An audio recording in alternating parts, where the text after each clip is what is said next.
সুপ্রিয় শিক্ষার্থীরা, আশা করি সবাই সুস্থ ও নিরাপদ আছো। ফিরে আসলাম নতুন একটি আলোচনা নিয়ে তোমাদের সামনে। আজ আমরা আলোচনা করব অর্থনীতি এর দ্বিতীয় পত্র, নবম অধ্যায়, সরকারি অর্থব্যবস্থা এর উপর। সরকারি অর্থব্যবস্থা এর 4 নম্বর লেকচার নিয়ে তোমাদের সামনে আছি আমি, মোহাম্মদ তৈবুর রহমান, প্রভাষক, অর্থনীতি বিভাগ, মাইলস্টোন কলেজ। প্রিয় শিক্ষার্থীরা, আলোচনার শুরুতেই আজ তোমাদের সামনে তুলে ধরব সরকারি ঋণ বলতে কী বোঝায়। সরকারি ঋণ বলতে সরকার বা রাষ্ট্রের কেন্দ্রীয় কর্তৃপক্ষ গৃহীত ঋণকে বোঝানো হয়। সরকার তার ব্যয় নির্বাহের জন্য জনগণের নিকট থেকে, ব্যাংক ব্যবস্থার নিকট থেকে, কেন্দ্রীয় ব্যাংকের নিকট হতে এবং বিদেশি নাগরিক, বন্ধু দেশ, সরকার, সংস্থা, আন্তর্জাতিক আর্থিক প্রতিষ্ঠান হতে যে ঋণ সংগ্রহ করে তাকেই সরকারি ঋণ বলা হয়। অর্থাৎ সরকার তার রাষ্ট্র কার্য পরিচালনার জন্য, অর্থ সংস্থানের জন্য যে কোনো উৎস হতে যে ঋণ গ্রহণ করে তাকেই আমরা এখানে সরকারি ঋণ বলে অভিহিত করব। অধ্যাপক হিক্স উৎপাদনশীলতার দৃষ্টিকোণ থেকে সরকারি ঋণকে 3 ভাগে বিভক্ত করেছেন। 1. মৃতভার ঋণ। এ ধরনের সরকারি ঋণ দ্বারা দেশের আয়, উৎপাদন, নিয়োগ বা কল্যাণ কিছুই বৃদ্ধি পায় না, যেমন যুদ্ধ ঋণ। নিষ্ক্রিয় ঋণ। এ ধরনের ঋণ হতে প্রত্যক্ষ আয় সৃষ্টি হয় না, তবে কল্যাণ সৃষ্টি হয়। এ থেকে পরবর্তীকালে অর্থনৈতিক প্রবৃদ্ধিও সাধিত হয়, যেমন শিক্ষা প্রতিষ্ঠান স্থাপন, হাসপাতাল স্থাপন, বিনোদন কেন্দ্র স্থাপন, খেলার মাঠ, পাঠাগার ইত্যাদি স্থাপন। সক্রিয় ঋণ ব্যবস্থা। এ ধরনের ঋণ হতে দেশের জনগণের আয় বৃদ্ধি পায়, উৎপাদন, নিয়োগ, কল্যাণ বৃদ্ধি পায়, যেমন রাস্তাঘাট উন্নয়ন, শিল্প স্থাপন ইত্যাদি। প্রিয় শিক্ষার্থীরা, আলোচনার এই পর্যায়ে তোমাদের সামনে আলোচনা করব সরকারি ঋণের উদ্দেশ্য। বিভিন্ন অর্থনীতিবিদ দেশের বিভিন্ন অবস্থার প্রেক্ষিতে সরকারি ঋণ গ্রহণের পক্ষে যুক্তি তুলে ধরেছেন। বিভিন্ন অবস্থার প্রেক্ষিতে সরকারকে ঋণ গ্রহণ করতে হয়। তার মধ্যে 1 নম্বর পয়েন্টস, আর্থসামাজিক অবকাঠামো নির্মাণ। দেশের অর্থনৈতিক উন্নয়নকে সুদৃঢ় করার জন্য আর্থসামাজিক অবকাঠামো নির্মাণে সরকারকে প্রচুর অর্থ ব্যয় করতে হয়। শিক্ষা, স্বাস্থ্য, পানি, বিদ্যুৎ, পরিবহন ইত্যাদি বিষয়গুলোকে যুগোপযোগী করতে বিপুল পরিমাণ অর্থের প্রয়োজন পড়ে। উন্নয়নশীল অর্থনীতিতে শুধুমাত্র সরকারি সম্পদের মাধ্যমে এরূপ নির্মাণ কাজ সমাধান করা সম্ভব হয় না, তখন বাধ্যই সরকারকে ঋণ গ্রহণ করতে হয়। 2. জরুরি অবস্থা মোকাবিলা।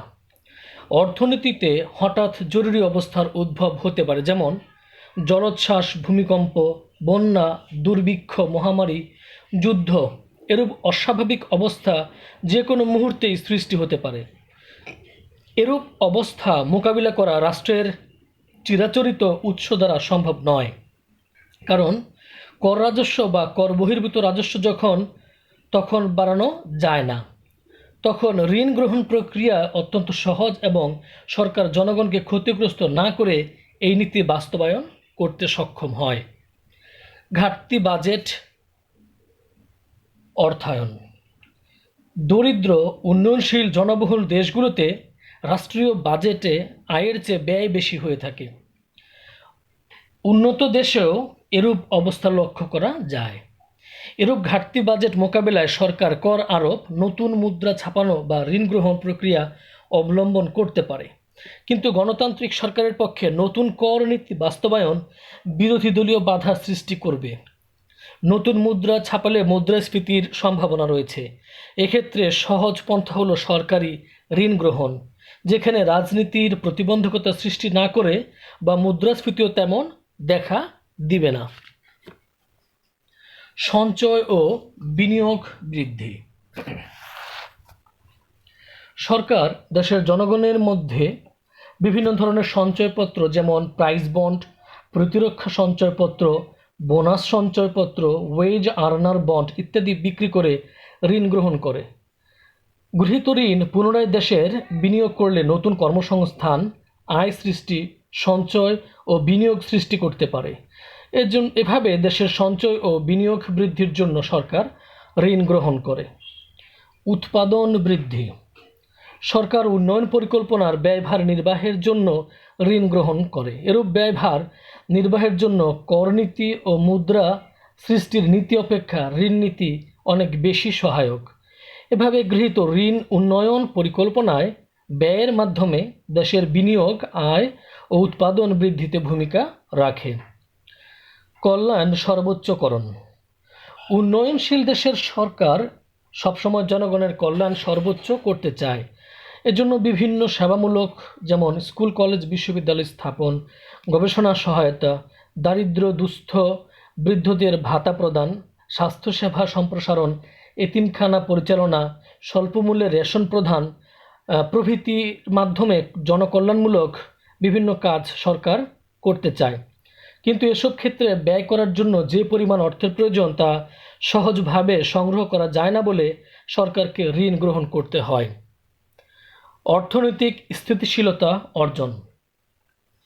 উন্নয়নশীল এমনকি উন্নত অর্থনীতিতেও আয়, বিনিয়োগ, উৎপাদন এবং দাম স্তরের উত্থান পতন খুবই লক্ষ্য করা যায়।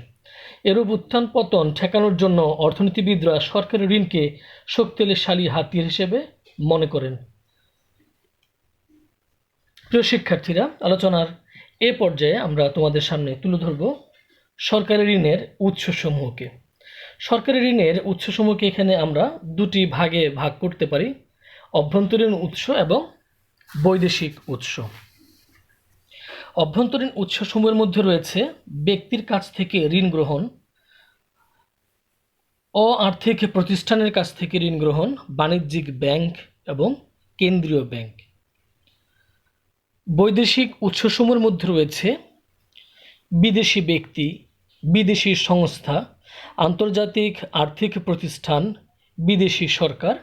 এই উৎসসমূহ থেকে সরকার তার প্রয়োজনীয় ঋণ সরবরাহ করতে পারে।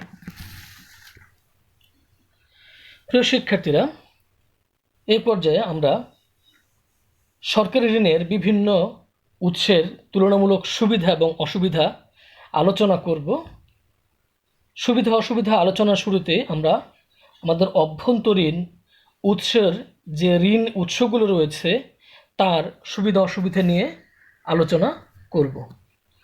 অভ্যন্তরীণ উৎসসমূহের মধ্যে আমরা সর্বপ্রথম যে উৎসটি নিয়ে কথা বলবো তা হচ্ছে ব্যক্তিগত ঋণ। সরকার বিভিন্ন উপায়ে তথা ঋণপত্র ও বন্ডের মাধ্যমে ব্যক্তির নিকট হতে ঋণ গ্রহণ করতে পারে।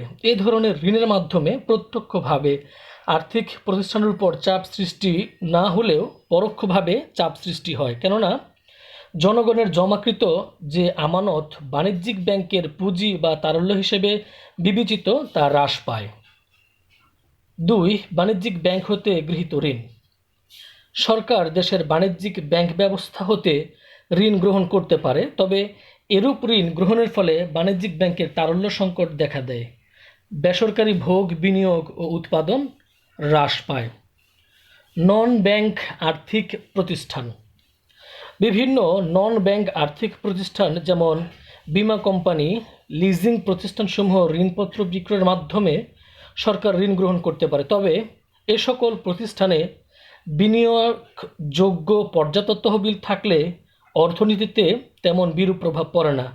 কিন্তু এ সকল প্রতিষ্ঠানের তহবিল সীমিত হলে সরকারি ঋণ গ্রহণের ফলে উক্ত প্রতিষ্ঠানসমূহের নিজস্ব উৎপাদন কর্মকাণ্ড ব্যাহত হতে পারে।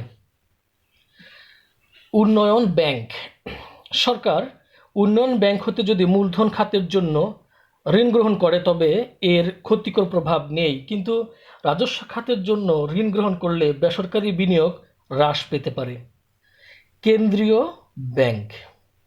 সরকার ঋণের প্রয়োজন হলে কেন্দ্রীয় ব্যাংক হতে ঋণ প্রাপ্তির সম্ভাবনা সর্বাধিক, কারণ এটি সরকারের নিজস্ব প্রতিষ্ঠান। তবে কেন্দ্রীয় ব্যাংক শুধু সরকারকে ঋণ সরবরাহ করলে বাণিজ্যিক ব্যাংক বা অর্থ বাজার অস্থিতিশীল হতে পারে। বৈদেশিক উৎস। বৈদেশিক বিভিন্ন উৎস যেমন বিশ্ব bank, IMF, ADB, IDB, JICA প্রভৃতির কাছ থেকে সরকার বিভিন্ন সময় ঋণ গ্রহণ করে। তবে উক্ত ঋণ যদি রাজনৈতিক প্রভাব মুক্ত, কম সুদ ও দীর্ঘমেয়াদী পরিশোধযোগ্য হয় এবং ঋণ ব্যবহারের ক্ষেত্রে যদি গ্রহীতা দেশের প্রয়োজনের উপর নির্ভর করে, সেক্ষেত্রে এরূপ ঋণ অর্থনীতিতে বিরূপ প্রভাব সৃষ্টি করে না, বরং অর্থনীতির উপকার হয়। কিন্তু প্রায়ই লক্ষ্য করা যায় দাতা দেশ বা সংস্থাসমূহ প্রদেয় ঋণের সাথে অভ্যন্তরীণ রাজনৈতিক বিষয়, উচ্চ সুদ পরিশোধের সময় কম এবং একাধিক ঋণের প্যাকেজ সংযুক্ত করে গ্রহীতা দেশের সার্বভৌম চিন্তার স্বাধীনতাকে খর্ব করে এবং আজ্ঞাবহ সরকার প্রতিষ্ঠা করে। এর ফলে দীর্ঘমেয়াদী গ্রহীতা দেশ ক্ষতিগ্রস্ত হয়। প্রিয় শিক্ষার্থীরা, আলোচনার এই পর্যায়ে আমরা আলোচনা করব অভ্যন্তরীণ ও বৈদেশিক ঋণের পার্থক্য।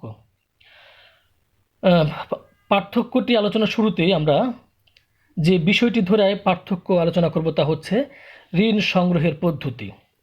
সরকার দেশীয় ঋণ সংগ্রহেও জনগণের স্বেচ্ছায় ঋণ প্রদানে উদ্বুদ্ধ করতে পারে, কিন্তু বৈদেশিক ঋণ প্রদানে কোনো দেশ বা সংস্থাকে বাধ্য করা যায় না। ঋণের ভার। অভ্যন্তরীণ ঋণ সমাজের এক শ্রেণীর হাত থেকে অর্থ অন্য শ্রেণীর নিকটে স্থানান্তরিত হয়। অন্যদিকে বৈদেশিক ঋণের দ্বারা এক দেশের জনগণের ক্রয় ক্ষমতা হ্রাস পায়, অন্য দেশের জনগণের ক্রয় ক্ষমতা বৃদ্ধি পায়। ঋণের শর্ত। অভ্যন্তরীণ ঋণ শর্তমুক্ত, বৈদেশিক ঋণ শর্ত যুক্ত হয়ে থাকে। ঋণের ব্যয়। অভ্যন্তরীণ ঋণ উন্নয়নের যে কোনো স্তরে ব্যবহার করা যায়, কিন্তু বৈদেশিক ঋণ বিশেষ খাতে ব্যয় করতে হয়। ঋণ পরিশোধের সময়। অভ্যন্তরীণ ঋণ সবসময় স্বল্পমেয়াদী হয়ে থাকে, কিন্তু বৈদেশিক ঋণ সবসময় দীর্ঘমেয়াদী হয়ে থাকে। প্রিয় শিক্ষার্থীরা, আলোচনার এ পর্যায়ে খুবই গুরুত্বপূর্ণ একটি প্রশ্ন তোমাদের সামনে আলোচিত হবে। সরকারি ঋণ কি ভারহীন? ক্লাসিক্যাল অর্থনীতিবিদগণ বিশ্বাস করেন সরকারি ঋণ অর্থনীতির জন্য প্রয়োজন নেই, যে করেই হোক ঋণ পরিহার করাই উত্তম। এক ব্যক্তির সঞ্চয় অপর ব্যক্তির ঋণ। অভ্যন্তরীণ ঋণের ক্ষেত্রে ব্যক্তি বা সংস্থার সঞ্চয়ই সরকারের ঋণ। ব্যক্তি বা সংস্থার সঞ্চয় সরাসরি উৎপাদনশীল খাতে লাগতে পারে, কিন্তু সেই সঞ্চয় সরকার নিজে গ্রহণ করে যদি অনুৎপাদনশীল খাতে ব্যয় করে, তা অর্থনীতির জন্য কল্যাণ বয়ে আনবে না, বরং অকল্যাণকর প্রভাব ফেলবে। তাই ক্লাসিক্যাল অর্থনীতিবিদদের মতে সরকারি ঋণ ভারহীন নয়। ইডি ডোমার এর মতে শুধু সরকারি ঋণ ভার নয়, সুদ পরিশোধেরও ভার রয়েছে। কারণ সুদ পরিশোধ করতে গিয়ে যদি জনগণের উপর করের বোঝা চাপানো হয়, তা অর্থনীতিতে বিরূপ প্রভাব ফেলতে পারে। কেইনসীয় অর্থনীতিবিদরা সরকারি ব্যয়কে অর্থনৈতিক উন্নয়নের হাতিয়ার হিসেবে উল্লেখ করেন।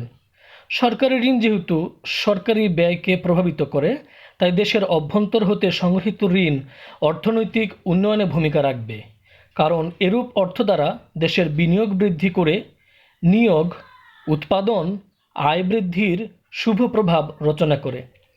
এ বর্ধিত আয় থেকেই পরবর্তী ঋণ পরিশোধ করা যেতে পারে। ফলশ্রুতিতে বলা যায় সরকারি ঋণ ভারহীন। প্রিয় শিক্ষার্থীরা, এখানে তোমরা যদি আলোচনাটি ভালো করে শুনে থাকো, সরকারি ঋণ ভারযুক্ত এবং ভারহীন দুটি কথাই কিন্তু বলা হচ্ছে। প্রিয় শিক্ষার্থীরা, আজকের আলোচনার উপর ভিত্তি করে এখানে তোমাদের দুটি বাড়ির কাজ দেখানো হয়েছে।